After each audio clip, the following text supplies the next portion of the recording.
Hello and welcome to the RevOps Show. Today we're going a bit off the rails with a rant from Doug on bringing a value mindset to RevOps. There's a lot that Doug unpacks in this episode that you don't want to miss. Grab a snack or something and let's get started.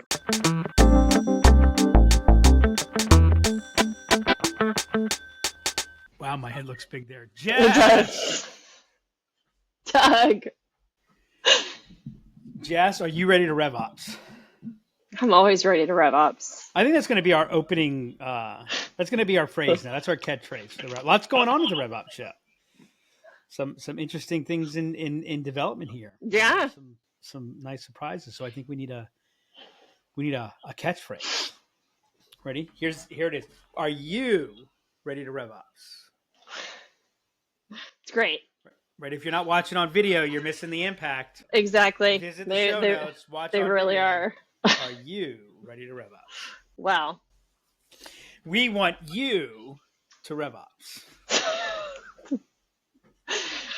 Starting off great. Going to be totally on the rails. It's going to be a great conversation. Now, hold on a second. Just you say that. Like, are we ever on the rails? No, very rarely. We don't have any. I don't know. We are innovating. We are innovators, Jess. Is that what we are? Rails. Where we're going. We don't need rails. Exactly. Okay, Doc. I would look good as Doc Brown. I should get a Doc Brown wig or something. I think I'd look good as Doc Brown. You should. That would make me Marty, I guess. I'm not sensing that you're a lot of conviction in that. Yeah, you look good with a Doc Brown. I don't know that most people would look good with a Doc Brown wig. Just does Doc Brown look good with a Doc Brown wig? Doc Brown looks like Doc Brown. That's what he looks like. Do you think people think we planned this out? No, not at all. Just in case anyone's wondering, we do not. We do not plan the opening of the show. We just let that. We do not talk and say, we're going to talk about Back to the Future today. We probably should. Don't you think we should I think we should have a meeting to plan the meeting for the RevOps show. You would love that. You would. Oh, I would. It'd be awesome. You'd be all about that. It would be awesome. Clearly. It would be awesome. So what's new, Jess? What's going on in the world of Lyft's chief of staff? It's crazy. A lot of things going on. People everywhere. Yep. Oh my gosh, we can't. It's an accurate statement. I can't turn around without tripping over a person anymore. Yep. Where are we going to put them all? I don't know. We're going to need a larger office, clearly. We're going to have to upgrade our virtual office. We are. See, Dakota's got something to say about that. She does. Remember our virtual office? I do, Sakoko. Do you miss that? I do and I don't. That's what I like about you, Jess, is you always come down, you got a very clear, very firm Obviously. take. There are certain things I miss about it, and there are certain things I do not. I do not miss Doug randomly joining in an office when I'm talking to somebody else. I don't miss that. I thought that's what you looked forward to. I thought that's what you would most miss. Obviously. What was intriguing about it is people would hear the click and they would just stop mid-sentence. It was actually that part was entertaining. How quickly people would be able to stop when they hear the click of someone randomly joining an office uninvited. So you said someone, did anyone other than me ever join uninvited? Yeah, others did. Okay. Yeah, you weren't the only one. Well, the whole point of it was to simulate a real office experience, right? Right. So that's you knocking on the door and popping your head in. Is that what that? Well, hold on a second. The door wasn't closed. I know. You could close the door in Sakoko. And so you'd have to knock. So if the door's open,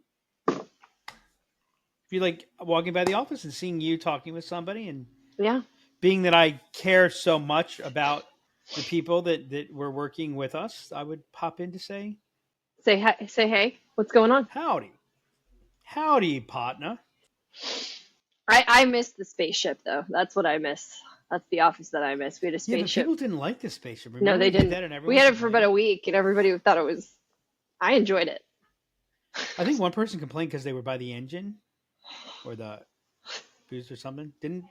Am I people? So this was the fascinating thing about Sakoko. People complained about the office that they got in the Sakoko window.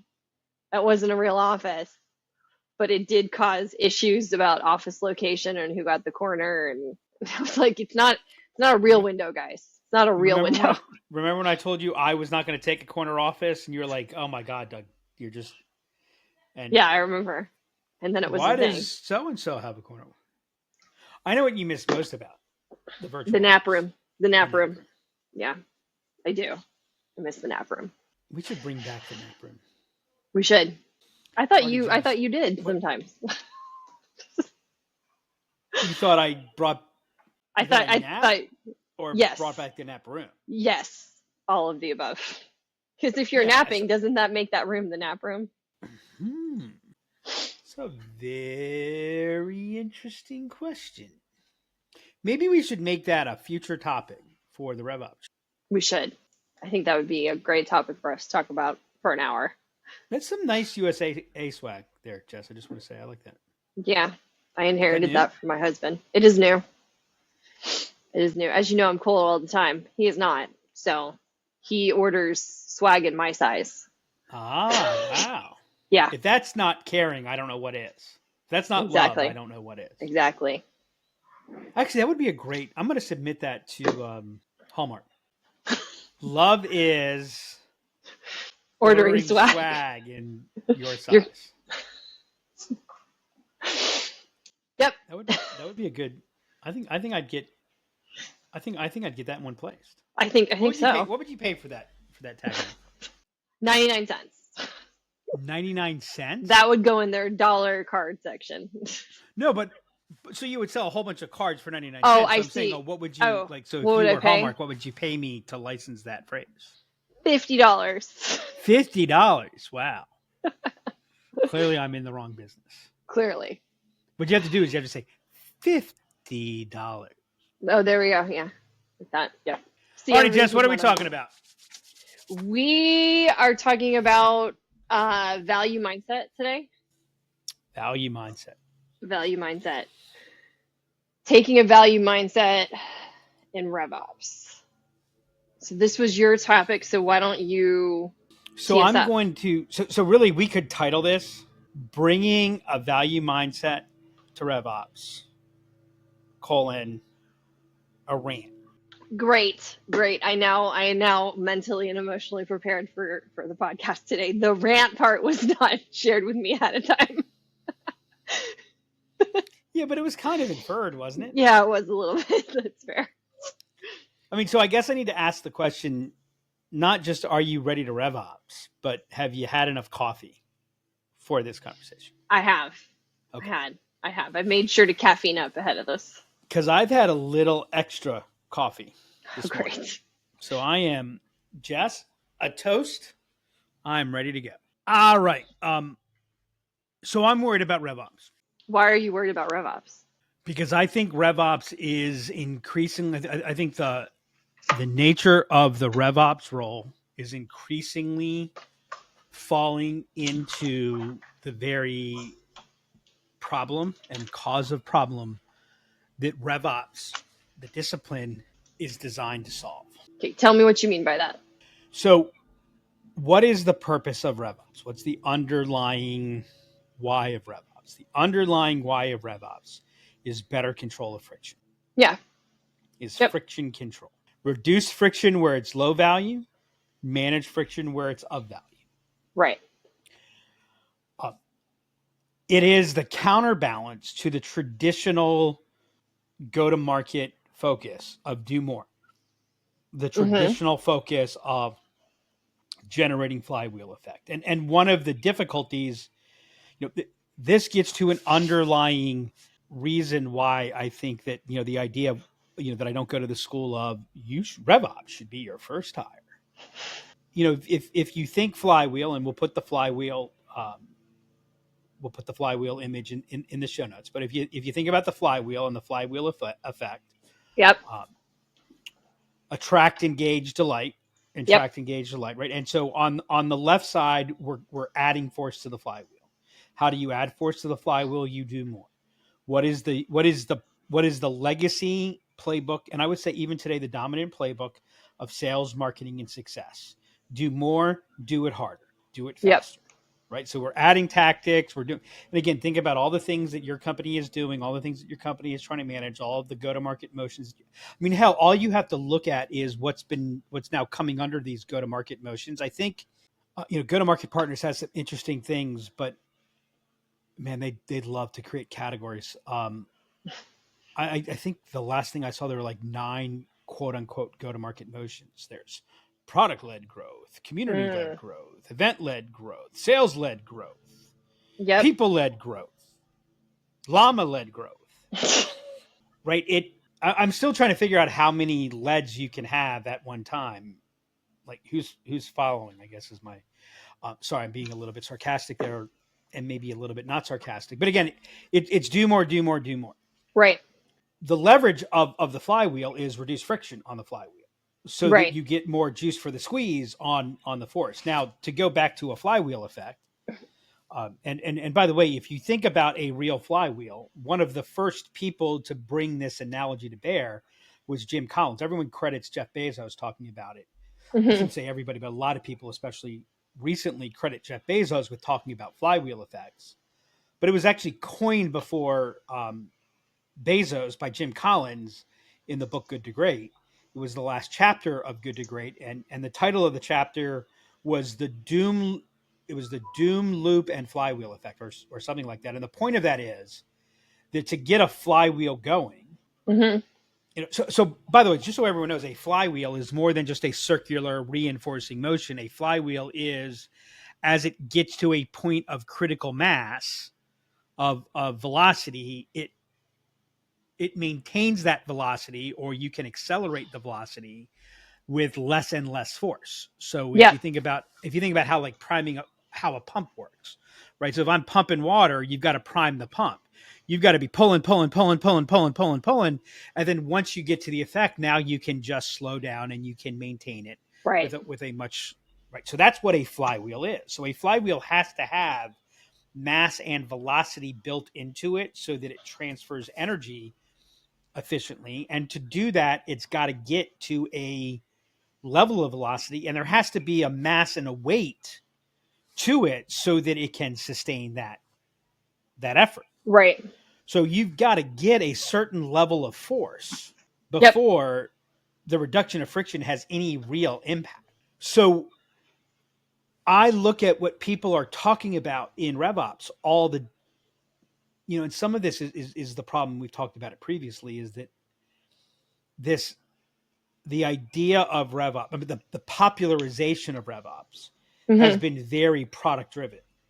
It's been, tech applications saying, revenue operations. The number of times I see 2 things that I think are going to destroy RevOps. Okay. A whole lot of cheerleading. Okay. A whole lot of jump on what's next. That's all one part, cheerleading and the jump on what's next. Okay. And the other is everything I'm seeing is about, you need to do this and you need to do this and you need to do this and you need to do this. I'm not seeing anyone talk about, what do you stop doing? Oh, yeah. It's like to reduce friction, you need to add these 4 applications. Yeah. And so what it's reminded me of, let me back up. So there's an old phrase, an old quote. This is from like 1903 or something. I actually looked it up, Jess. I actually did research to prepare for this episode. Peter MacArthur is the person who wrote this. Every successful enterprise requires 3. I'm going to change the terminology a little bit here to bring it to the modern age. Every successful enterprise requires 3 people: a dreamer, a businessman, and a son of a bitch. A dreamer, a business person, and a son of a bitch. Now, I think people have really misunderstood the son of a bitch, but the son of a bitch is, I'm going to bring a nicer word to it. Every business needs three types of people: a dreamer, a business person, and a skeptic. Okay. I don't think you can be, I don't think you can have a real RevOps mindset without a healthy degree of skepticism. Why is that? Because reducing and controlling friction requires a skeptic's viewpoint. No one does anything with the intent of creating negative friction. Hey, I got a great idea, everybody. We're going to add this. And by doing this, we're going to reduce the amount of time. We're going to invest in our sales and marketing processes, technology, and efforts. And by doing this, salespeople will be able to spend less time selling. Right. A few years ago, Gartner research, and this is not Gartner's forward-looking proclamation. This is from the research of the CEB unit that they bought. The typical company was spending on average $5,000 more per rep per year on technology. Okay. And the net result was a decrease of 12% on conversion. Hey, we're going to invest more in, right? And if you take a look, what has technology done by and large? We've talked about this before. It's enabled us to increase volume, to reduce effectiveness and increase volume to make up for the difference. Yeah. And so a lot of what we've been talking about lately on the show and what we've been doing, it's really brought me back to my days as a financial advisor. And I know we talked about, I think, everyone knows I worked for several years at Merrill Lynch. I was a certified financial planner. I was a certified wealth management advisor. I ran my own independent financial planning firm for several years. And I'll tell you, I learned a bunch of really important lessons as a financial advisor. Like in my first year and a half, I learned that I was stupid. Right. And the reason that I was stupid, Jess, is because I thought I was smart. Okay. And what I learned was when I followed the people that were quote unquote smart, I got in trouble because the people who are smart are always telling you what you need to do. Yeah. But they're not talking about the context of what you need to do. So a piece of news would come out and the natural question that you would ask, what should I do about that? And just by asking that question, you've completely influenced the consequences of your answer. When you say, what should I do about that? The likelihood that you're going to do something increases exponentially. Right. But what I discovered is that the people who do the best at this are not the ones who figure out when to do something. They're the ones who figure out when not to do something. Gotcha. Okay, here's this news. Okay, what has this changed? Nothing. Right. Right. I learned that 9 times out of 10, if I was lucky, 9 times out of 10, when every impulse in my body said, I need to do something. Right. 9 times out of 10, that was the wrong thing to do, that the right decision was do nothing. An interesting study. Do you know that financial advisors, their investment performance is significantly lower than their clients, than the clients that they manage? No, I did not know that. Isn't that bizarre? Why is that? There's one real reason. I don't know how true it is still today because of the ability to do electronic trading and all this online stuff. Right. But the reason was, and I learned this myself, like when I was managing my own money, right? I could make a trade instantaneously. Yeah. I didn't have to talk to anybody. Right. No one said, stop and think. I just, hey, had a thought here, enter. Yeah. I had it right here. I had the real-time copy, enter. Yep. Right. As opposed to, it wasn't even necessarily that the client calls the advisor and the advisor says, oh no, you shouldn't do that. Right. It's that the friction that was created to even have to take the energy to call my advisor to execute something. Right. So it had a buffer effect. Right? Now, the other thing that was fascinating, and this really gets to the topic of the show and the rant, being somewhat reductive, there are basically 2 schools of thought in the stock investing world. One school of thought is what's called a growth investor. The other school of thought is what's called value investing. Warren Buffett is the most famous value investor. And by the way, look at what Warren Buffett has done. And it's part of why I think that I mean, to a large degree, it's the tortoise and the hare, right? It's a story of the tortoise and the hare. Growth investing is the hare. Value investing is the tortoise. Right. So growth investing is all about story. It's about getting on the next thing. Right. It's about seeing ahead. So realize when you're investing in the stock market, the only way you can create an advantage is if you've identified and seen something that other people haven't seen. Because if everybody knows about it, the term that's used is it's priced in the stock. So you really are all about predicting. Now, two really important things that I learned about successful investing that I think applies to any type of growth pursuit. Okay, growth investing, what you're counting on is you're seeing the trend before everybody else does. Right. So there's almost an element of, is the stock overvalued? Who cares, right? Because there's a momentum to it. So it is, you're taking advantage of your expertise, your knowledge, et cetera, and you're trying to jump on the trend before anybody else jumps on the trend, right? And what you find is growth investing tends to be far more volatile. So much higher big years, much lower bad years than value investing.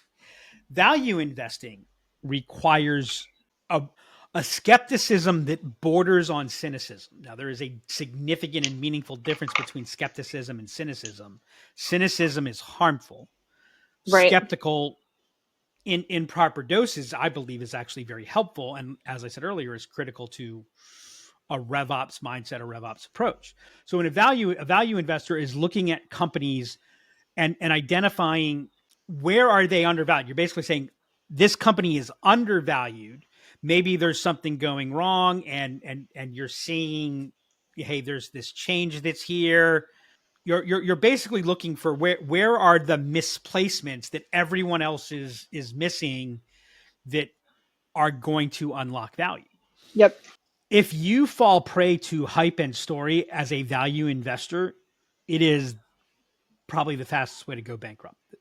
And so the first lesson I learned that matters, and this changed my entire mindset as a financial advisor, and by the way, led to me being able to do the things and enjoy the success that I had. And that was, really interesting investor who managed a large private fund and mutual fund, shared that the mistake that people make about investing is they think their job is to invest to get wealthy, when in reality, the reason you invest is to maintain your wealth. You get wealthy doing whatever you do. You maintain your wealth with investments. Right. And the way that translates is most people make the mistake that they think as an investment manager or advisor, that our job is to manage performance, manage your returns. We want to generate good returns for you. Right. And what this person said is, look, if I'm going to try to manage returns, that's all about predicting the future. And no one can predict the future. Because by the way, even if what you predict happens, what will happen happens, the reason that you thought it was going to happen is not going to be the reason. So we're horrible at predicting the future. The key to success, and by the way, this is why the vast majority of mutual funds underperform index, because most of them are trying to quote unquote manage returns. What he shared, the secret to successful investing was his job was to manage risk. Okay. His job was to manage the downside. And the way, look, the market's going to take care of the returns. My job is to make sure that we're there and we're solidly there when they come. Right. Right. The same mindset applies to poker. It applies to blackjack. Right. There's so many elements that you don't control. It's about managing the risk side. So again, that's what revenue operations is. Revenue operations is about managing risk. It's about managing that turbulent side so that, right, it doesn't take 8 things going right for you to do well. Heck, it only takes one thing to be really going right. Right. A revenue operations mindset is really all about less is more. Now, this gets to the next thing. So I was at a due diligence event. Due diligence is when you go up, you visit a money manager, they feed you good food, they drink you good drinks, and they interrupt some of those things every now and then with their money managers talking about their approaches and things like that. And so I think we were day 2, day 3 morning, and Ed Vanderlinden, who was the investment lead of Lord Abbott's value fund. It makes his presentation, and the morning of day 2, day 3. So and by the way, this is in New York. We're in New York City. So hopefully you can get a picture of, I was not necessarily fully awake at the time that this presentation begins. And Ed gets up and he says, growth investors are jellyfish. I'm like, okay, hold on. This is not what I expect. He goes, jellyfish have no backbone. They can only go where the tide takes them. And their destiny is to end up beach, dried out, and dead. Wow. I was like, okay. He said value investing, however. And that's where he talked about, now, to be a value investor, you have to be a son of a bitch. When you're to be a value investor, anytime someone tells you something, your approach has to be, what are they not telling me? What is not true? Right. Because you have to get into the real deep. You can't, story doesn't get bought. Okay. Right.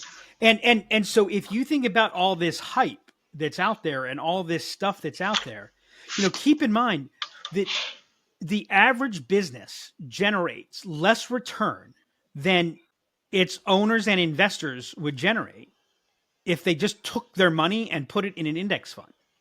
Yeah. And by the way, it generates less return for much greater risk than putting your money in an index fund. Yep. Right. And so, you might not go out of business. Like, I'm not saying that, gee, if you don't do this, but if you think about what is the role of revenue operations is all about getting more juice for the squeeze. Yep. Right. It's about sustaining. It's about leverage. It's about throughput. And so, a couple of interesting things that come from this. As I managed money more frequently, do you know what I can't do anymore? What? I can't choose stocks. Why is that? Because I know too much about the risk and the downside. And see, to succeed in stock picking, so if you're buying individual stocks, to be successful, you have to be right about two things: when to buy and when to sell. Right. Now, I learned, actually, I'm pretty good at when to buy. Yeah. I also discovered, so are most people, because how many times do we really think about buying something that's down 80%? Right. So most of us buy something with the natural, hey, the story's good, all this, so you buy it. Well, the question is, when do you sell? Damn, I mean, the stock's up, 10 times. It's up 10x. Right. I mean, now, before you buy it, you would say, oh, if the stock's up 10x, I'm selling it then. I mean, there's no question. That's far beyond it. Except when it's 10x, you're like, oh my, it's up. Like, this thing is, like, this one stock is doing better than the rest of my entire portfolio. Right.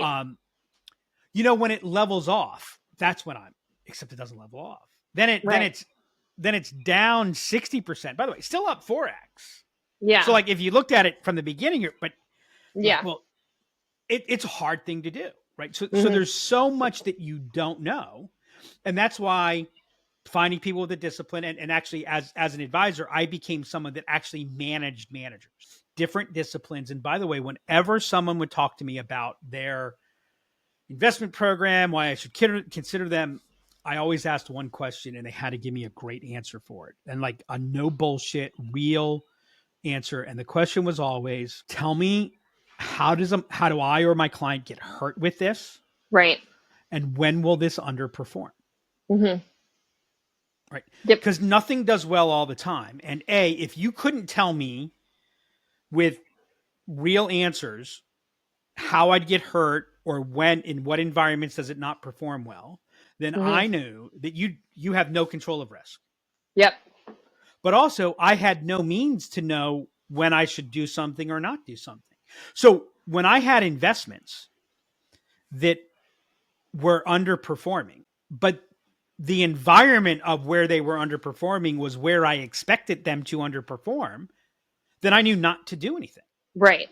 Now, I was a money manager during several insanely disruptive periods of time, including the 2000 disintegration of the NASDAQ, et cetera. Right.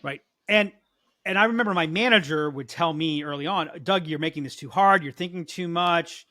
Look, you're over planning, blah, blah, blah, blah, blah. Right. If you spent less time doing that, you'd be able to spend more time selling, getting more clients, et cetera. Except when the NASDAQ was losing 80% of its value, the Dow was losing half of its value. Financial advisors were, the term was hiding underneath their desk, which really meant they were leaving at 1:30 in the afternoon so that they could avoid all their phone calls because everyone was freaking out. Yep. My manager actually came into my office because he thought I was not doing what I was supposed to be doing, because I think I had the Wall Street Journal open and I was casually drinking my cup of coffee and reading the Wall Street Journal.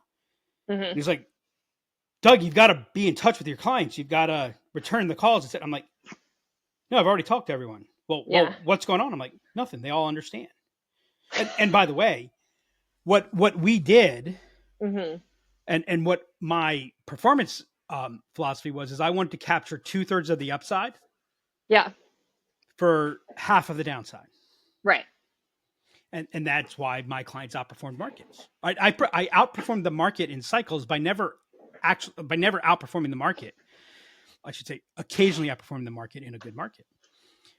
So this same thing comes in as it applies to RevOps. Look, there's a part of me that's excited and interested and intrigued by all this AI and all the news and talk about AI. And I would fully expect our growth narratives, our don't miss the boat. You need to jump on before everyone else does, or a revenue operations mindset is to say, hold on. Mm-hmm. Let's slow things down, because we know anything new is disruptive. Right.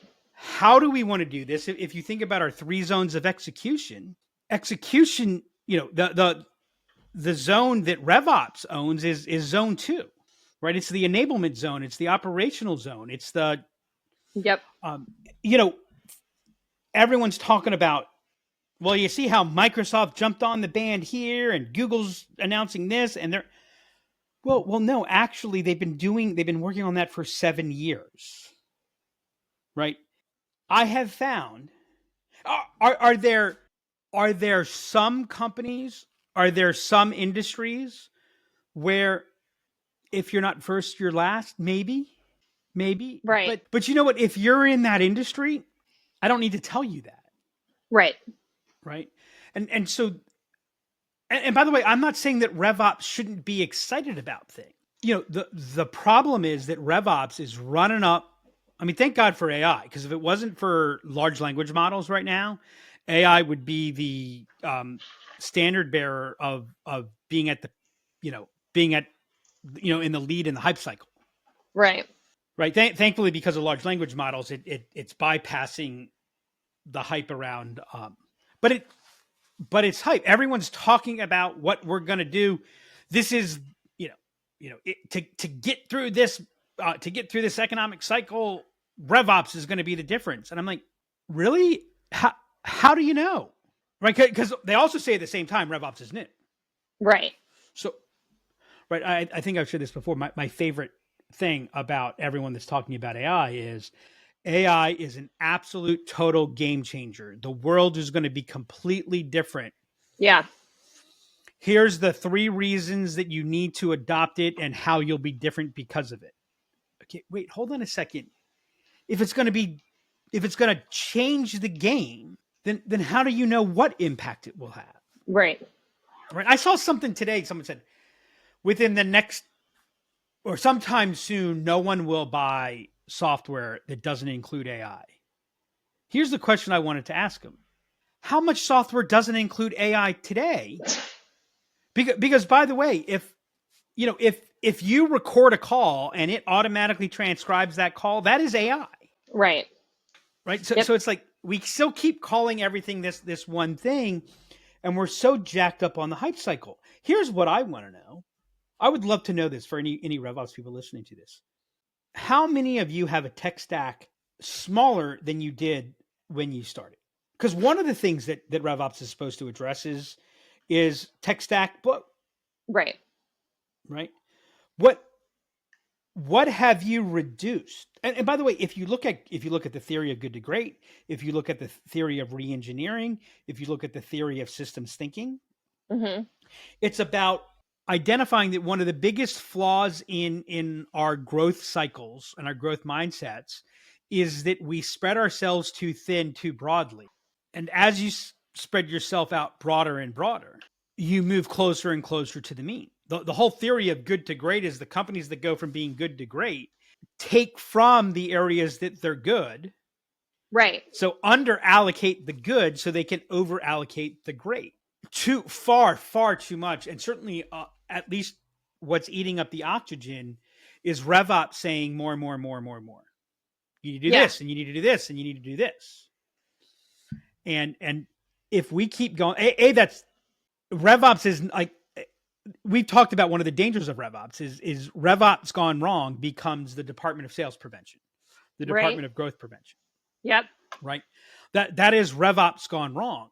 The reason that is RevOps gone wrong is because there is a bent to say no. There's a bent to say, no, let's control it. So that's something that you have to manage against. Sure. And the thing is, and by the way, here's what you need to do to be a great value investor. To be a great value investor, you have to be able to make decisions when 90% of the world is telling you that you're stupid. And 90% of the evidence for more than a little while is telling you that you're likely wrong. Like, great value investors outperform great growth investors, but great growth investors, and that's on a total return basis. Right. Great growth investors are likely outperforming value investors 80% of the time. Okay. Gotcha. Now I'll share with this and I'll let you. My favorite example of this was in 1999 going into 2000, or actually in 2000. It was the Munder. Munder was the money manager. It's called the Net Fund. Yep. It was the Munder Net Fund. And the Munder Net Fund was an investment of just internet companies. And like in 1997, it was up, I think, like 35%. In 1998, it was up 70 some percent. And in 1999, it was up 150, 180%. It was get rich in the Munder Net Fund. In 2000, it was down 70%, which basically brought it back below where it was in 1998. So those 3 years, or 1997. So in those 3 years of amazing performance, right, were completely washed out in 2000. More than 90% of the funds came into the Munder Net Fund after it hit its peak. Right. So the vast majority of investors didn't even enjoy any of it. It wasn't like you ran all the way up to come back down. Right. You just got to come back down.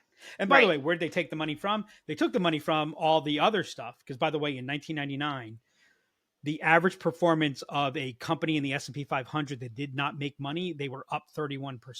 The average performance of a company in the S&P 500 in 1999 that had a profit was down, I believe, 7 or 8%. Oh, interesting. Right. So it was all about growth, right? It was, right. I mean, that's when we're pre-revenue. Right. If you remember 2000 Super Bowl, E-Trade commercial, he's got money coming out of his, oh my God. It's like they're rushing him into surgery and the surgeon goes, oh my gosh, he's got money coming out of his wazoo. Yeah. Right? That was, so to be that great investor, you've got to go through that. Now, did I have a portfolio of just value stocks or value investors? No, I had both. There's a balance between growth and value. Yeah. There's a balance between increased force and control friction. Right. RevOps is supposed to be that balance, right? Yep. You've got to have that mindset or we're not going to deliver. Yep. Yeah. And a lot of what you hit on this a little bit with, making sure that you focus on what you don't do. I think the thing that gets lost a lot of the time in the frenzy of, oh, shiny object, new thing, is the goal is to increase your throughput while decreasing your operational expenses and managing those pieces and being able to get more out of what you have and potentially reduce what you have and get more that way. Yeah. And just to be really technical, if anyone wants to call me on this in the future, I would refer to it as reducing your operational costs, because as you grow, your expenses increase. But just so we're, it's all about throughput. So one of the things that RevOps knows is the law of diminishing returns. Efficiency is great until a certain point. Yep. All you got to do is look up the manufacturing industry in the 1980s to understand what that means. The more efficient they got, the more they went bankrupt. And so all things in proper dosage. Right. Right. You can't be a RevOps stanner. And by the way, take a look at everyone who's going, I've seen this a whole lot lately. Ship fast and break things. Yep. Right. I want to go fast. I want to go fast. I want to go fast. And by the way, who are all the people that are saying that? All of the people who are saying that are software companies that are selling something to the market, right? RevOps is slow down the game to increase velocity. Yep. Right. Great salespeople have finally learned sometimes you got to slow the process down to speed up the decision. Slow down the process to shorten the cycle. Humans and groups of humans are bad decision makers. We make bad decisions. Yeah. We have a bias to make errors of commission, not omission. Yeah. RevOps says, hey, slow down. Not stall, right? Overthinking and overanalyzing will kill you, yes. But there's a whole area between overthinking something, overanalyzing something, analysis paralysis, and just go do shit. You can always unwind it later. Now, are there decisions where you can unwind it? Yeah, there are, right? And one of the things that RevOps does is they identify where are the key places, where are the key inflection points, right? One of the things, and it's really interesting to know this, because to know it and to live it are very different experiences. Do you know, and you can comfortably say, no, I don't know, just tell me, Doug. Do you know what the number one reason that businesses with strong growth potential never realize that growth? No. They don't make enough risky bets. Okay. They don't take enough risk. Okay. Now, that's easy to say you need to take more risk, except when you're the one. I mean, I can say this as, we're in a situation right now. It's like, yeah, that's great. I get it. Logically, that makes all the sense in the world. But if it's wrong, so by the way, what do? What's the key to that? You make sure that what you're doing, will the risk kill you? That kind of is where you begin to look at that. Right. But what you also have to understand, and this is what RevOps is supposed to get, and Jess, it's killing me. Like I can't. My head explodes when I go on LinkedIn. I can't. And by the way, if you say this on LinkedIn, you're just a troll and get off my lawn, whatever. New adds complexity and disruption. That doesn't mean you shouldn't do it. Right. But you've got to control what you're doing. And everyone goes, look at Facebook, look at. Yeah. And first off, in a whole lot of ways, they're more disciplined than the news necessarily, than the story necessarily says. But the other thing is, you're not Facebook. You're not Apple. You're not Nike.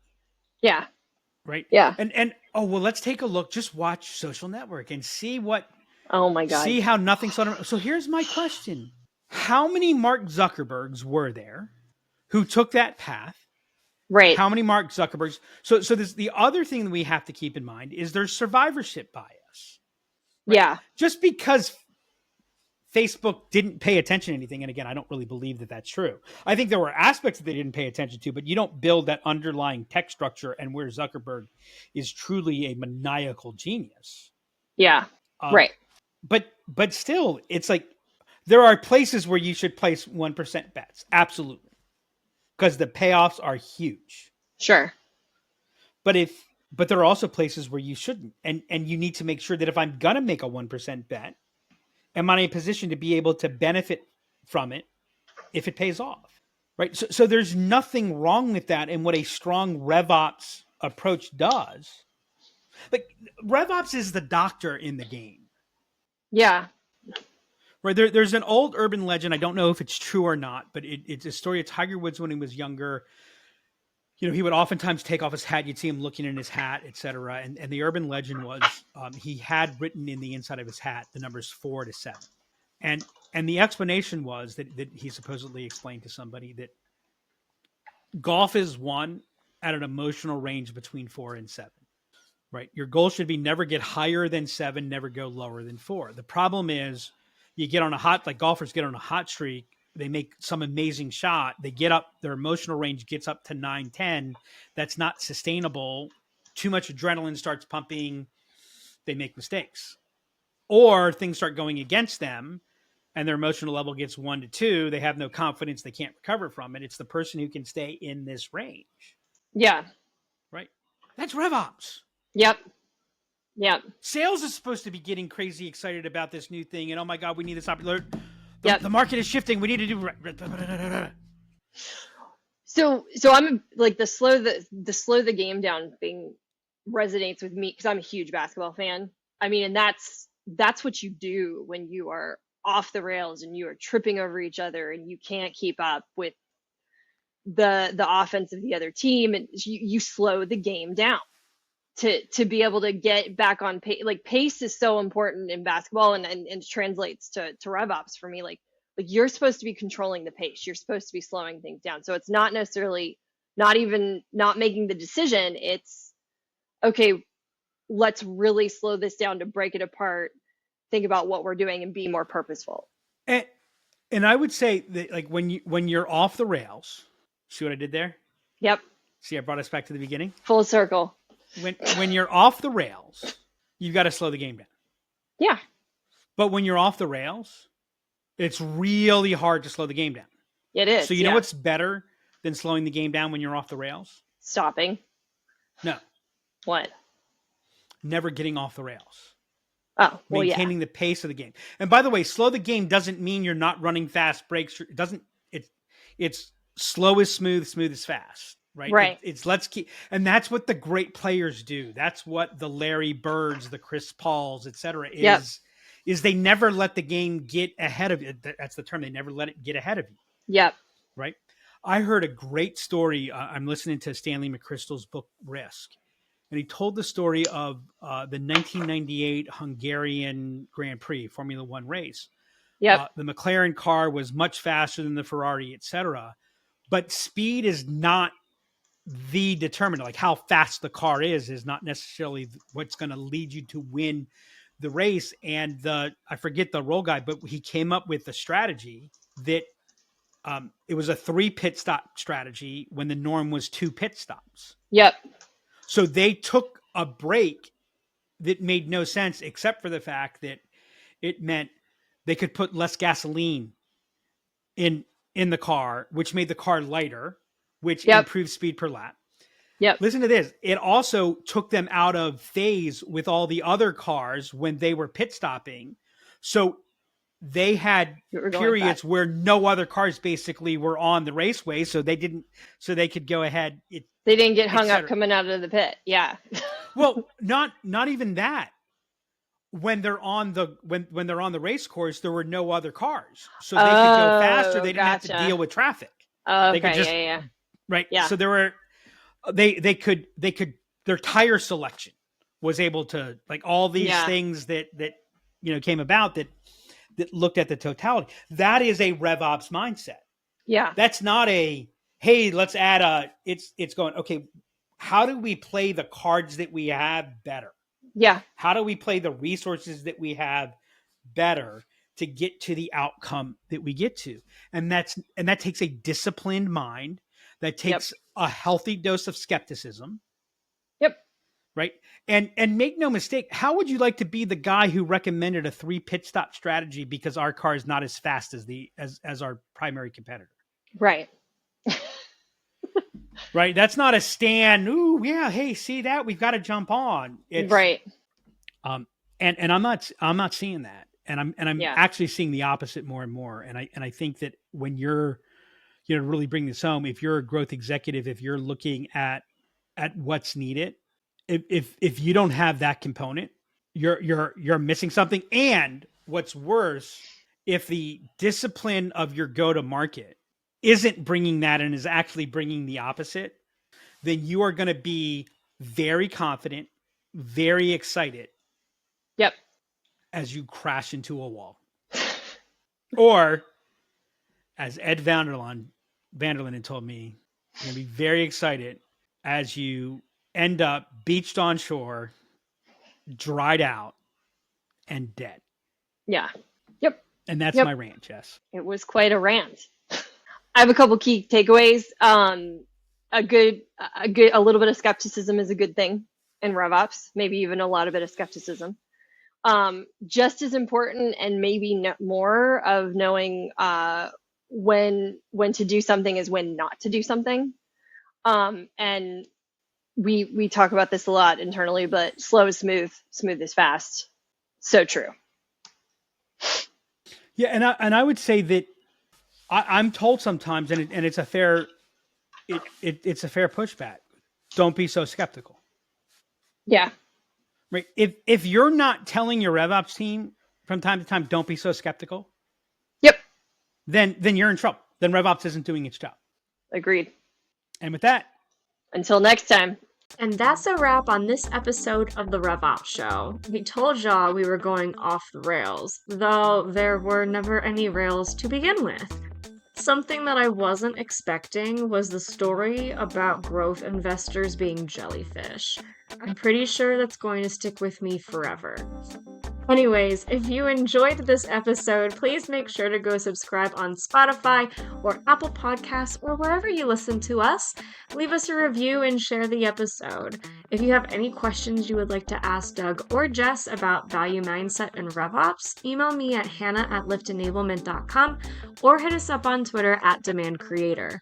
Until next time, remember, you can't solve your upstream problems downstream.